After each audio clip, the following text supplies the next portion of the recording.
children of 7th standard, we are dealing with history. History പറയുമ്പോഴേക്ക് നെറ്റിയൊക്കെ ചുളുങ്ങുന്നുണ്ടോ? Don't worry, history is interesting. I should say it's interesting. See, when I was a child, I also thought history was a boring subject. But I now think it's very interesting. Maybe the years of reading might have changed my opinion.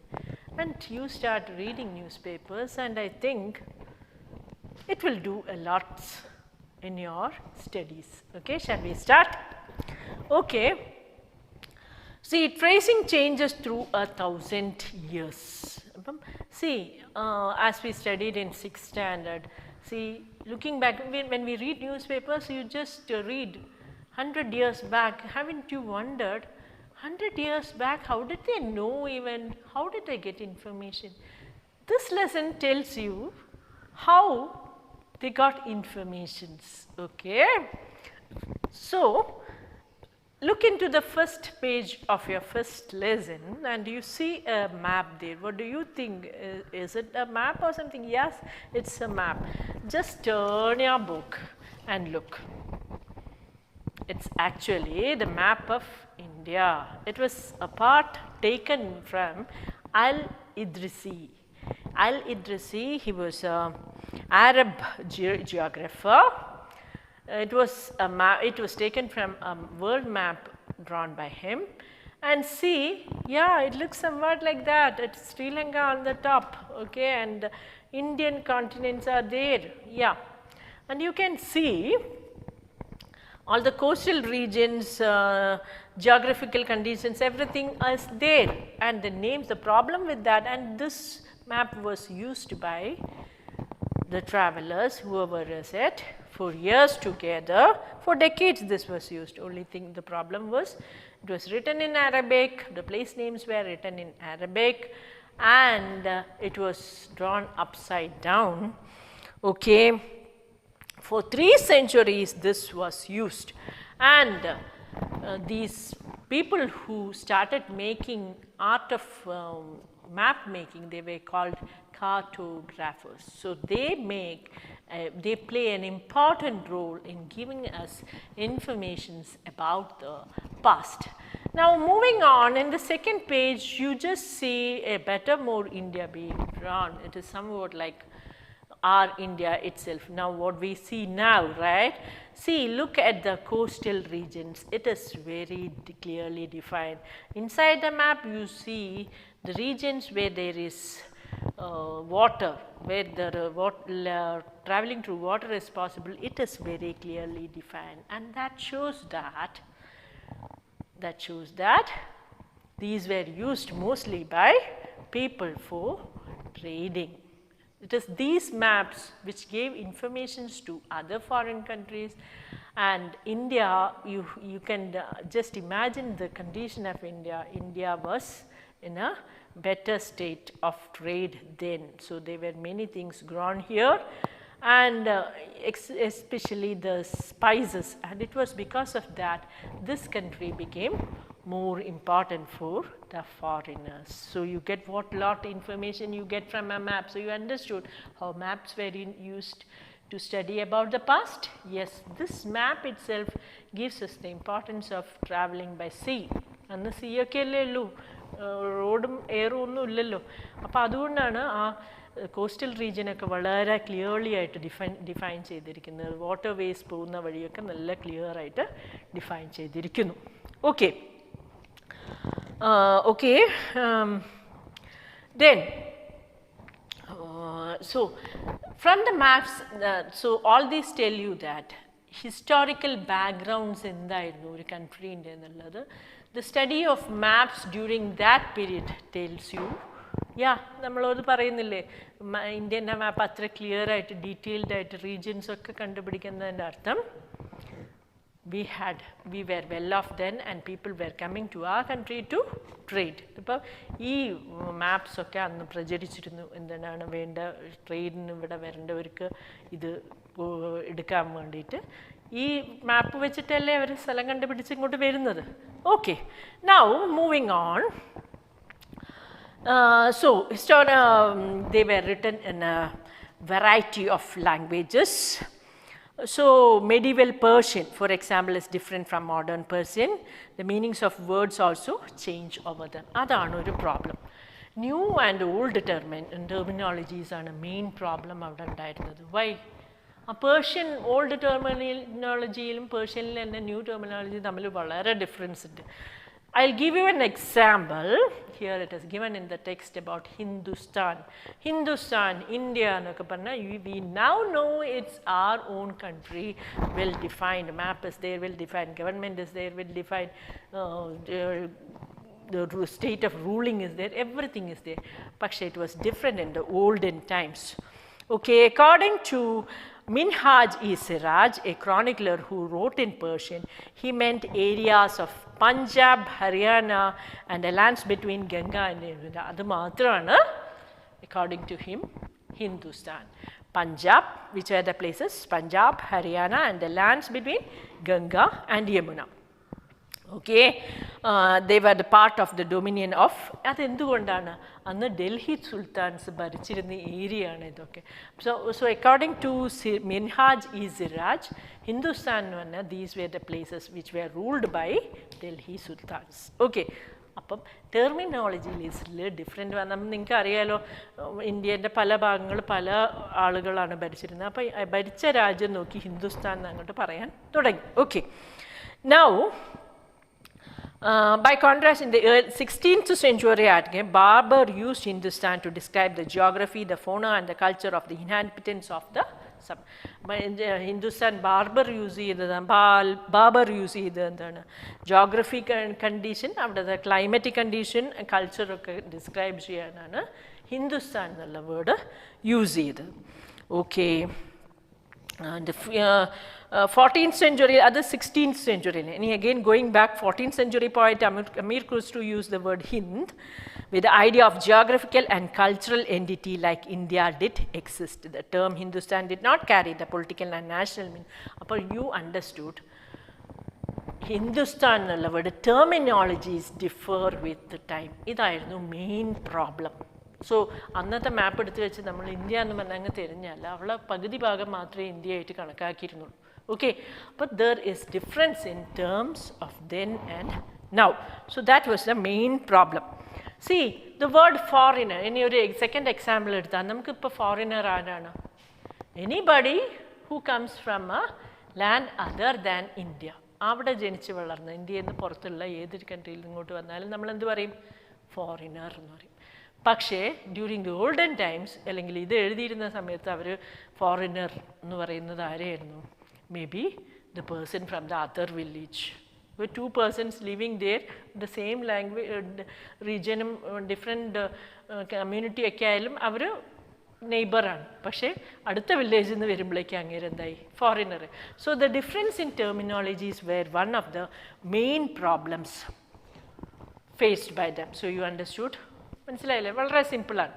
Historians and their sources. Now you understood there were lots of problems with the terminologies അല്ലേ?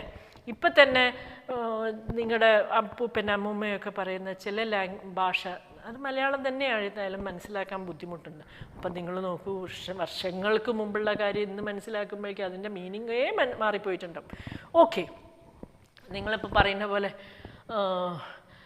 പൊളിയായിരുന്നു എന്ന് നിങ്ങൾ പറയാറുണ്ട്. പൊളിയായിരുന്നു എന്ന് ഞങ്ങളുടെ ഒരു കാലഘട്ടത്തിൽ എന്തായാലും അർത്ഥം ഒന്നിനും കൊള്ളാത്ത. നിങ്ങൾക്ക് എന്താ അത്?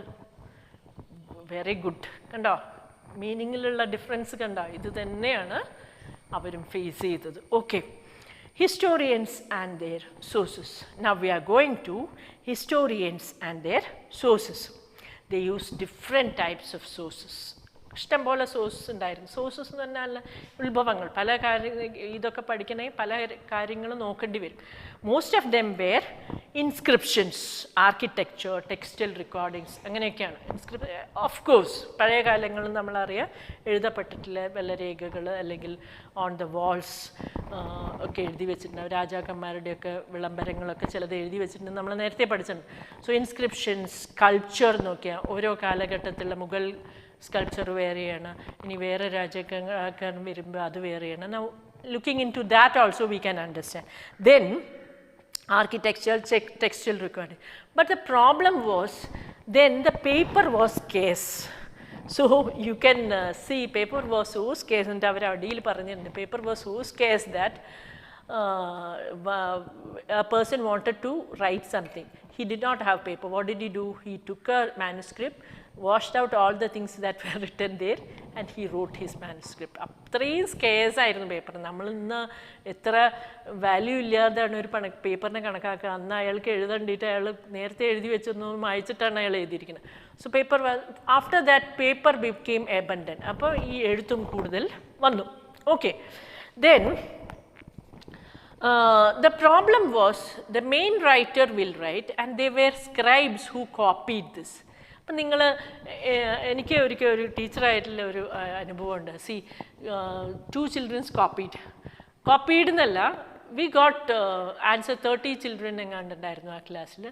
Finally when we counted 30 answer papers were there, but one child's answer paper was missing and 2 papers name were the same. ഇപ്പം എന്താ പറ്റിയത്? കോപ്പി ചെയ്യുന്ന കൂട്ടത്തിൽ അവൻ്റെ പേരും കൂടി അങ്ങോട്ട് കോപ്പി ചെയ്തു. അപ്പോൾ ഈ പ്രോബ്ലം അന്നും ഉണ്ടായിരുന്നു. See, when the teacher is on, no, you are on leave and the teacher took class and I ask you to copy it from the other person. പോട്ടെ, ഹോംവർക്ക് തന്നെ നിങ്ങൾ കോപ്പി ചെയ്യാറുണ്ട്. Sometimes you might have copied, but his way of writing may be slightly different and you will understand it according to your vision and you will just write that. അപ്പോൾ എന്താ, കുറച്ച് എങ്ങനെ മാറി വരുമ്പം അയാൾ ഉദ്ദേശിച്ച മീനിങ്ങും മാറും, ടീച്ചർക്ക് പിടിക്കാനും പറ്റും. അപ്പം same thing might have happen then also, അല്ലേ? അപ്പോൾ സ്ക്രൈബ്സിൻ്റെ പ്രോബ്ലം അതായിരുന്നു. When they copied it, they did not if they had any misgivings about anything, they copied it as they liked. So some of the meanings changed. So that was the main problems, and these books were stored in libraries and archives എന്നാണ് അവർ എഴുതി വെച്ച ബുക്സൊക്കെ നമുക്ക് കിട്ടാം. Okay, അധികവും peoples collected by wealthy people, rulers, monasteries and temples. ഇവിടെയൊക്കെയാണ് മൊണാസ്ട്രീസിൽ, ടെമ്പിൾസിൽ, ലൈബ്രറീസിലൊക്കെ ഇവർ സ്റ്റോർ ചെയ്ത് വെച്ചിരുന്നു. അപ്പോൾ മോസ്റ്റ്ലി ഇമ്പോർട്ടൻറ്റ് ഇൻഫ്ലുവൻഷ്യൽ ഫാമിലീസ്, നല്ല വെൽത്തി ഫാമിലിയുള്ള ആളുകളൊക്കെ ഈ ബുക്സൊക്കെ സ്റ്റോർ ചെയ്ത് വെച്ചിരുന്നു, അല്ലെങ്കിൽ ലൈബ്രറീസ്, ആർക്കീവ്സിൽ. Okay, but they were difficult to informations to hear him, but I told you this was the difficulty, അല്ലേ? അപ്പോൾ എങ്ങനെ അവർ ക്ലാരിറ്റി വരുത്താന്ന് പറഞ്ഞാൽ, they will not take in consider only one copy. They will search for many copies, read the whole of the copies, then make an understanding of what was the original meaning of the original book. അങ്ങനെയാണ് അവർ മനസ്സിലാക്കിയിരുന്നു. Okay, study of 1000 years between 700 and 1750 in a huge challenge to history because of the scale and variety of developments that occurred over the period. അതുവരെ വലിയ problem ഇല്ലായിരുന്നു. പക്ഷേ 700 1750 അത്രയും വർഷം ഇങ്ങോട്ട് വെച്ച് നോക്കുമ്പം ഡെവലപ്മെൻറ്റ്സ് ഇൻക്രീസ്ഡ്. അതിൻ്റെ മുമ്പിൽ സ്റ്റോൺ ഏജും മറ്റേത് നോക്കിയാൽ മെല്ലെ ഗ്രാജുവലായിട്ടാണ്, ഞാൻ പറഞ്ഞില്ലേ 2 million years തൊട്ടിട്ട് ഒരു 2500 yearsൻ്റെ ബാക്കിൽ വരെ വലിയൊരു ഇമ്പ്രൂവ്മെൻ്റ് ഒന്നും നടന്നിട്ടില്ല, കാലാവസ്ഥയിലുള്ള ചേഞ്ച് അങ്ങനെയല്ലാതെ. പക്ഷേ 700 to 1700 എന്നൊക്കെ പറയുമ്പോഴേക്ക് ഡ്രാസ്റ്റിക് ചേഞ്ചസ് വന്നു. Okay, Persian wheel. അപ്പോൾ എന്താണെന്ന് വെച്ചാൽ നമ്മൾക്ക് അങ്ങോട്ടും ഇങ്ങോട്ടും ട്രാൻസ്പോർട്ടേഷൻ ഉണ്ടായി, കൊടുക്കൽ വാങ്ങലുകളുണ്ടായി. So what was good there was taken here. That is why we see Persian വീലൊക്കെ നമ്മളെ നാട്ടിൽ വന്നത് തന്നെയാണ്. സ്പിന്നിങ് ആൻഡ് വീവിങ് വീൽ ഒക്കെ came from some other countries. Fire arms, new food and beverages potato, corn. ഇത് potato ഒന്നും നമ്മുടെ നല്ല വേറെ നാട്ടിൽ നിന്ന് വന്നതാണ്. Potatoes, corn, chilli, tea and coffee all came from other countries to our countries. Okay, new technologies came along with the people who brought other ideas with them else. Okay, economic, political, social and cultural changes came. എന്നുവെച്ചാൽ നമ്മുടെ നാട്ടിലും വേറെ നാട്ടിലും ഒക്കെ കൂടെ ഒരു മിക്സ്ഡപ്പ് ആയിട്ട് ഒരു new form of living came. ഈ ട്രാൻസ്പോർട്ടേഷൻ വന്നതിന് ശേഷം വീല് കണ്ടുപിടിച്ചപ്പോൾ തന്നെ ഒരുപാട് മാറ്റങ്ങൾ വന്നു. അതാണ് ഈ 700 to 1750 years എന്ന് പറയുന്നത്. അതിൻ്റെ ഉള്ളിലാണ് വീലൊക്കെ കണ്ടുപിടിച്ചത്. ആ വീലിൽ നിന്ന് കണ്ടുപിടിച്ചവരുടെ ഡെവലപ്മെൻറ്റ് വെരി ഫാസ്റ്റായിരുന്നു. ആ വീൽ തന്നെ എങ്ങനെയാണ് കണ്ടുപിടിച്ചത്? ഞാൻ മുമ്പ് പറഞ്ഞിട്ടുണ്ട് നിങ്ങളോട്, ഒരു ലോഗ് ഉരുണ്ടു പോകുന്നത് കണ്ടപ്പം അങ്ങനെയുള്ള സാധനം പോവാം. ആദ്യം സ്ക്വയർ ആയിട്ടുള്ളപ്പോൾ വലിയ ബുദ്ധിമുട്ട് വന്നു. പിന്നെ നോക്കിയപ്പം റൗണ്ടാക്കി നോക്കിയപ്പോൾ അത് പെട്ടെന്ന് പോവാൻ തുടങ്ങി. അങ്ങനെ ആ റൗണ്ടാക്കുന്ന ഒരു വടി എൻ്റെ മുകളിൽ കെട്ടി 2 എണ്ണം ഇതാക്കിയപ്പോൾ ഏതാണ്ട് ഒരു വെഹിക്കിളിൻ്റെ പാത്ത് കിട്ടി. അങ്ങനെയാണ് ഡെവലപ്മെൻറ്റ് ഫാസ്റ്റിലുണ്ടായത്. Okay, now this was also period of great mobility. Groups of people travel long distances in search of opportunity. അതാണ് അവസരങ്ങൾക്ക് വേണ്ടി they traveled long distances. Subcontinental immense, and our continent had immense wealth. നമ്മൾ വിചാരിക്കുന്ന നമ്മളത്ര പാവപ്പെട്ട country ഒന്നല്ല. We had immense wealth, and that was why people all over the world came to India. അതുകൊണ്ടാണ് ഇത്രയധികം inversions ഉണ്ടായത്. All over the world came to India for trade. Okay, അതിൽ and ഇന്ത്യയിലും അതേപോലെ വലിയ ചേഞ്ചസ് ഉണ്ടായി. And one group emerged as one great groups, അതാണ് Rajputs. Rajputs, they were known for their valor. ധൈര്യശാലികളാണ്. Okay, 8th and 14th century. Term was applied meant to a group of warriors who claimed ഞങ്ങൾ ക്ഷത്രിയേഴ്സാണ്. They were very brave. The term included not just rulers and chieftains, but also soldiers and commanders. നിങ്ങൾക്ക് മനസ്സിലായ fighting mentality ഉള്ള, സ്വന്തം നാടിന് വേണ്ടി ജീവൻ പോലും ബലിയർപ്പിക്കുന്നൊക്കെ പറയുന്ന അങ്ങനത്തെ വാരിയേഴ്സിനെ രാജ്പുട്സ് എന്ന് വിളിച്ചു. അവർക്ക് കുറച്ച് ഹയർ സ്റ്റാറ്റസ് കിട്ടി തുടങ്ങി. chivalric code of conduct, extreme valor, great sense of loyalty, ഇതൊക്കെയായിരുന്നു അവരുടെ മുഖമുദ്ര തന്നെ, attributed to Rajips by the poets. Other groups of people like Marathas, Sikhs, Jats, Homs and Kayasthas also used the opportunities of the age to become. അപ്പം മറ്റുള്ളവരും രാജ്പുട്സ് ഏറ്റവും important ആയിട്ട് emerge ചെയ്തു. Okay, പിന്നെ ആരൊക്കെ എമേർജ് ചെയ്തു? സിഖ്, മറാത്ത, ജാട്ട, ഹോംസ്, കായസ്ഥാസ്, ഇവരൊക്കെ importance കിട്ടി. പക്ഷേ എന്ത് ചെയ്തു? അവിടെ ഈ പെസൻസ് ആയിട്ടുള്ള ആൾക്കാരുണ്ട്,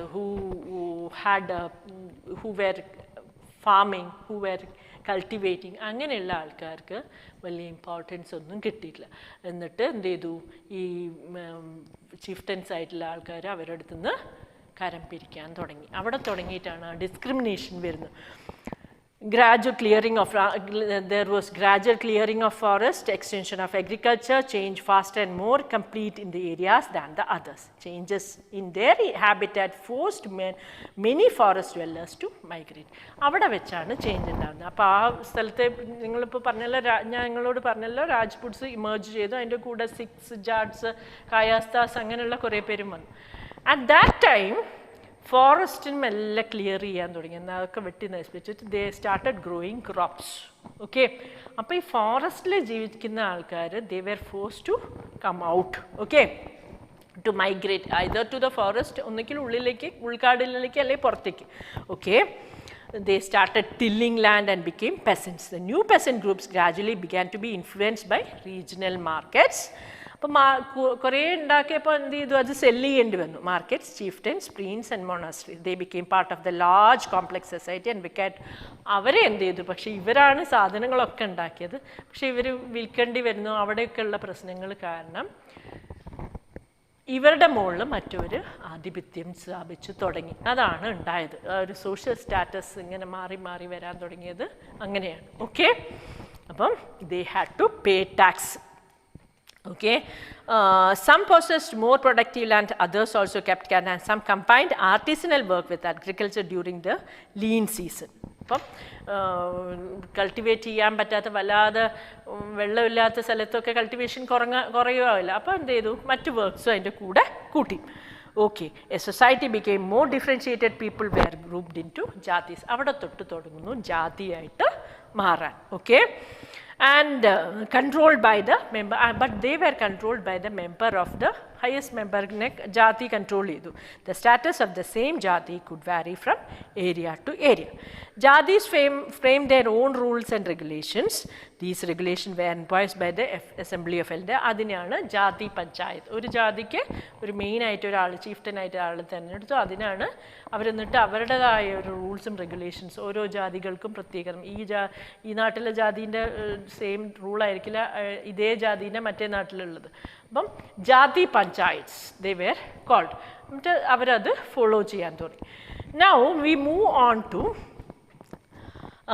large states like Cholas, Tughlaqs or Mughals encompass many regions. ഈ സമയത്ത് തന്നെയാണ് കോൺകേഴ്സ് വരുന്നത്. ആരൊക്കെ കോൺകർ ചെയ്യാൻ വന്നു? ചോളാസ്, തുഗ്ലക്സ്, മുഗൾസ്. എ സാൻസ്ക്രിറ്റ് പ്രശസ്തി, okay, praising the Delhi Sultan Ghiyasuddin by explaining that he was the ruler of vast empire stretched from Bengal to Ghazni in Afghanistan.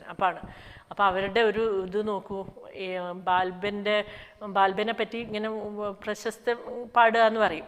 എന്നാൽ അവരുടെ പാട്ട് ഇങ്ങനെ പാടിക്കൊണ്ടിരിക്കുക, അവരുടെ വാല്യൂർ പാട്ട്. അയാൾ എന്താ പറഞ്ഞത്? അഫ്ഗാനിസ്ഥാൻ തൊട്ടിട്ട്, അഫ്ഗാനിസ്ഥാൻ ഇന്ത്യേൻ്റെ തൊട്ടടുത്തുള്ള കൺട്രി അല്ലേ, അഫ്ഗാനിസ്ഥാൻ തൊട്ടിട്ട് ഇവിടം വരെ, ബംഗാൾ വരെ, east of Ghazni in Afghan, from Bengal to Ghazni വരെ ഹിസ് ലാൻഡ് എക്സ്റ്റെൻഡഡ്. അപ്പം നമ്മൾക്ക് ഇതിൻ്റെ കൂടെ മെല്ലെ ഇൻവേഷനും വന്നു തുടങ്ങി. People of different regions, Gauda, Andhra, Kerala, Karnataka, Maharashtra and Gujarat apparently fled from before his armies. Okay, when he came, he was too cruel, I think, and these people fled from their armies എന്ന് പറഞ്ഞാൽ അവരുടെ അടുത്ത് നിന്ന് എങ്ങനെയോ രക്ഷപ്പെട്ട് ഓടി. Historians regard these exaggerated claims of conquest. At the same time, they try to understand why rulers kept claiming to have control over different parts of the country. നാം ഓരോരുത്തരും ഇത് ഇത്രയധികം എക്സാജറേറ്റ് ആയിട്ടൊന്നും പറയാനില്ല, but they had control over the region അവർ കണ്ടുപിടിച്ചു. Okay. In 1318, the poet Amir Khusru noted that a different languages in every land. അതാണ് അമീർ ഖുസ്രു ആണ് വളരെ ക്ലിയർ ആയിട്ട് പറഞ്ഞിരിക്കുന്നത്. In India, different languages were spoken. Sindhi, Lahori, Kashmiri, Darva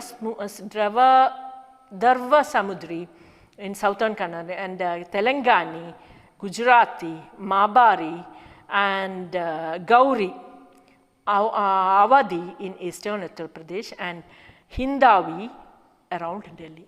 അത് അയാൾ പറഞ്ഞത് കറക്റ്റാണ്. People speak many languages. നോക്കൂ, ഈ ലാംഗ്വേജ് ബ്രാക്കറ്റിൽ കൊടുത്തിരിക്കുന്ന അന്ന് അതിൻ്റെ പേരാണ്. പക്ഷേ ഇതൊക്കെ സെയിം, നമുക്ക് ഇന്നും മനസ്സിലാക്കാൻ വലിയ ബുദ്ധിമുട്ടൊന്നുമില്ല. ദ്രവസമുദ്രി മാത്രമേ മനസ്സിലാവുള്ളൂ. തെലങ്കാന, തെലുങ്കു, ദെൻ ഗുജറാത്തി ഭാഷ, ദെൻ മാബാരി, തമിഴ്നാടു തമിഴ്, ദെൻ ഗൗരി ബംഗാളി, ദെൻ വലിയ ബുദ്ധിമുട്ടൊന്നുമില്ല മനസ്സിലാക്കാൻ അല്ലേ. went on to explain that in contrast to these languages there was Sanskrit. പക്ഷേ he also wrote Sanskrit was also spoken among the people, but it was not spoken by ordinary people. It was spoken only by the Brahmins. അതുകൊണ്ടാണ് ദേവനാഗരി കുറച്ച് ഉയർന്ന ഭാഷയായിട്ട് കണക്കാക്കിയിരുന്നത്. അതുകൊണ്ടാണ് വലിയ ബ്രാഹ്മണന്മാർ മാത്രം അത് സംസാരിച്ചിരുന്നുള്ളൂ. Okay. In 700, many regions already possessed distinct geographical definitions and their own language and cultural characters. Okay, they were associated with specific ruling dynasties. There were considerable conflict between these states. Occasionally, dynasties like Cholas, Khaljis, Tughlaqs, and Mughals were able to build an empire that was pan-regional, spanning diverse regions. Not all these empires were equally stable or successful. Okay. അപ്പം നമ്മൾ എന്ത് മനസ്സിലാക്കണം? മെല്ലെ ഈ സെറ്റിൽമെൻറ്റിൽ നിന്ന് തുടങ്ങി അങ്ങനെ പോയി ഇപ്പോൾ കോൺക്വസ്റ്റിലേക്ക് എത്തി അല്ലേ. അപ്പോഴേക്ക് ജാതികളൊക്കെ വന്നു, ജാതിയിൽ മേൽജാതിയും കീഴ്ജാതിയും ഒക്കെ ഉണ്ടായി. ഇനി കോൺക്വസ്റ്റ് തുടങ്ങി. പക്ഷേ 700 ഇയേഴ്സിന് മുമ്പിൽ നമ്മൾ നോക്കുമ്പോൾ നമുക്ക് മനസ്സിലാവും ഓരോ ഏരിയ ഓരോ രാജാക്കന്മാരുടെ കീഴിലായി തുടങ്ങി. അപ്പോൾ സ്പെസിഫിക് ആയിട്ട് ഇന്ന സ്ഥലം ഇന്ന.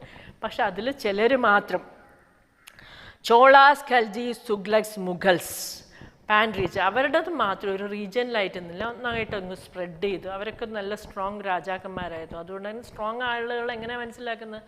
ഏറ്റവും കൂടുതൽ കോൺക്വസ്റ്റ് ആർക്കുണ്ടായിരിക്കുന്നു അങ്ങനെ അങ്ങനെയായിട്ട് പോയി. When Mughal Empire declined in the 18th century, it led to re-emergence of regional states. But years of imperial pan-regional rule had altered the character of the regions. Across most of the subcontinent, regions were left with the legacies of big and small states that had ruled over them. This was apparent in the emergence of many distinct and shared traditions in the realms of governance, management of economy, allied cultures and language. മനസ്സിലായല്ലോ? ഞാൻ പറഞ്ഞു 700 years back ആകുമ്പോൾ ഓരോ region ഓരോ രാജാക്കന്മാരുടെ കയ്യിൽ. പിന്നെ ഈ സ്ട്രോങ് രാജാക്കന്മാർ, അതായത് ഈ ചോളാസ്, ഖൽജീസ്, തുഗ്ലക്സ്, മുഗൾസ് ഒക്കെ വന്നേരം their region expanded to a varied range.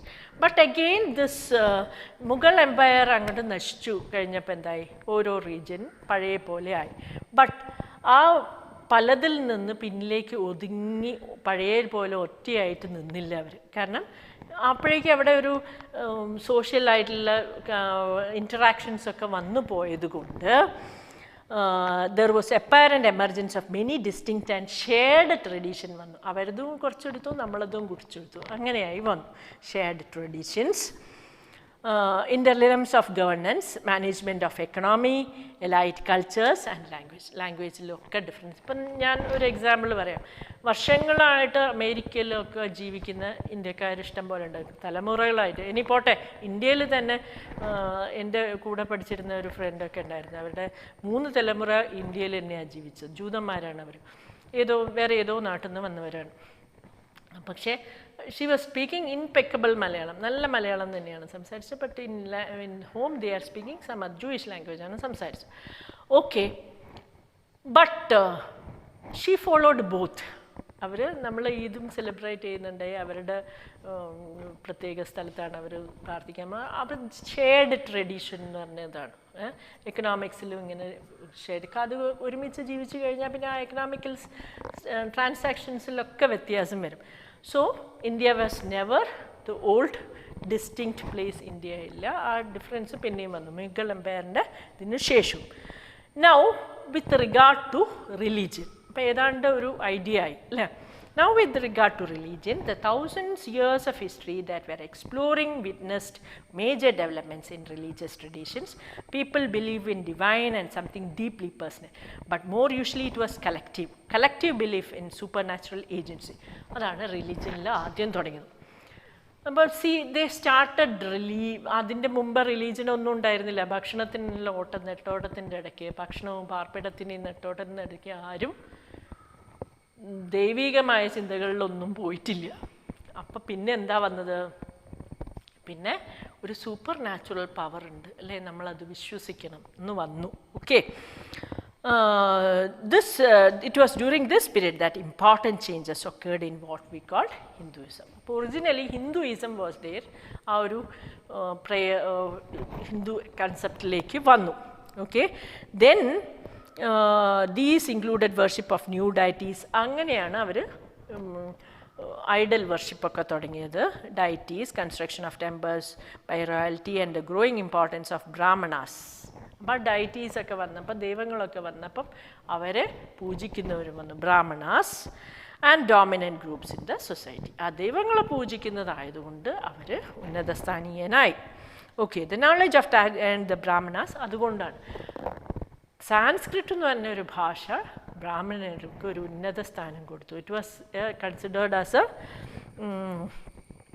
as a dominant position and considered by the support of their patrons, new rulers in search of prestige.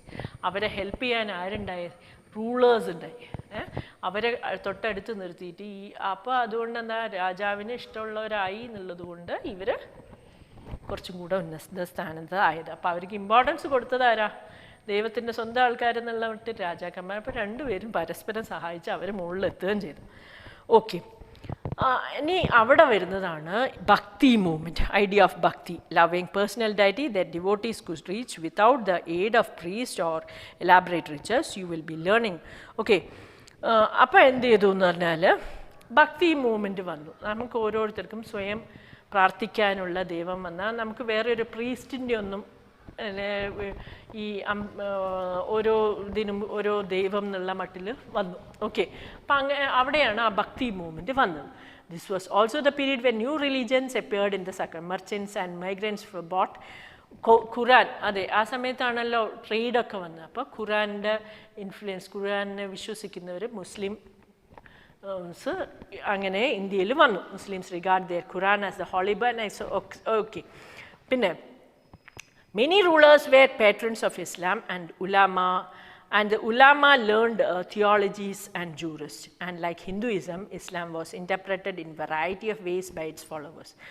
They were Shia Muslims who believed in the Prophet Muhammad's son-in-law, Ali, was the legitimate leader of Muslim community, and the Sunni Muslims who accepted the authority of the early leaders, caliphs of the community and the succeeding caliphs. You understood? അപ്പം രണ്ട് തരത്തിലുള്ള മുസ്ലിം കമ്മ്യൂണിറ്റിയിൽ തന്നെ രണ്ടെണ്ണം വന്നു, which was that Sunni and Shias. Okay, Sunnis believed in the Prophet's Muhammad's son-in-law അലിയാണ്, it is the head എന്ന് വന്നു, അവരതിൽ വിശ്വസിച്ചു. And Shia Muslims, Sunni Muslims എന്ത് ചെയ്തു എന്ന് തന്നെ അതോറിറ്റി ഓഫ് ഏർലി ലീഡേഴ്സ് ഖലീഫാസിന്. അപ്പോൾ അവിടെ തന്നെ രണ്ട് വിഭാഗമായിട്ട് പിരിഞ്ഞു വന്നു. Okay, thinking about time and historical period. ഇപ്പോൾ ഏതാണ്ട് ഒരു റിലീജിയൻ, അപ്പം നമ്മൾ എന്തൊക്കെ പഠിച്ചു എന്നുള്ളത് നിങ്ങൾ ഇൻവേഷനിൽ പഠിച്ചു. ഇൻവേഷൻ ഡൗൺ ആയപ്പോൾ പിന്നെയും പഴയ പോലെ വന്നു, പക്ഷെ മുഴുവനായിട്ട് പഴയ പോലെ വന്നില്ല. റിലീജിയൻ വന്നു, റിലീജിയനിൽ തന്നെ ഹിന്ദുയിസം ആദ്യം വന്നു, പിന്നെ വന്നത് മുസ്ലിം. Okay, thinking about time and historical periods. Historians do not see just as passing of hours, days or years. Time also reflects change in social and economic origins. Okay. In the middle of 19th century, British historians divided the history of India into 3 periods. അതാണ് main ആയിട്ട് നിങ്ങൾ ഇക്കൊല്ലം പഠിക്കാൻ പോകുന്നത്. ഹിന്ദു, മുസ്ലിം and British. Hindu, Muslim and British. This division was based on the idea of religion of rulers was the only important historical change, and that there were no other significant development in the economy, society or culture. ഇതായിരുന്നു ആ ഒരു കാലഘട്ടത്തിൽ മേജറായിട്ടുള്ള change. എന്താണത്? Time നമ്മൾ കണക്കാക്കുന്നത് നോക്കുകയാണെങ്കിൽ ഹിന്ദു രാജാക്കന്മാർ ഭരിച്ചത്, മുസ്ലിം രാജാക്കന്മാർ ഭരിച്ചത്, ബ്രിട്ടീഷുകാർ ഭരിച്ചത്. അതിൽ വേറെ ഇമ്പോർട്ടൻ്റ് ആയിട്ട് ചേഞ്ച് ഒന്നും വന്നില്ല. റിലീജിയൻ ആയിരുന്നു അവിടെ മെയിൻ. ഹിന്ദു, മുസ്ലിം, ഇനി ബ്രിട്ടീഷ് വരുമ്പം ക്രിസ്ത്യാനിറ്റിയും കൂടെ വരും അല്ലേ. Periodization, now they don't believe in periodization. Most look to the economic and social factors to characterize the major elements of the past. You read, okay, the histories you will be studying this year are often described as medieval. Okay. Of Indian history, which is now നമ്മൾ ഒരു 1000 years എടുത്താൽ we witnessed considerable change. 16th and 18th centuries were quite different from the 8th or 11th. Therefore, describing the entire period as one historical unit is without problems. Medieval period is often contrasted with modern period and modernity. അപ്പം അതുകൊണ്ടാണ് ഈ importance വന്നത്. Okay, അപ്പം നമ്മൾ ഏതാണ്ട് medieval ഇന്ത്യനെ കുറിച്ചാണ് ഈ കൊല്ലം നമ്മൾ പഠിക്കാൻ പോകുന്നത്. So I think chapter is somewhat clear to you. There is no much thing to be afraid of. No, it's easy I think. And thank you children.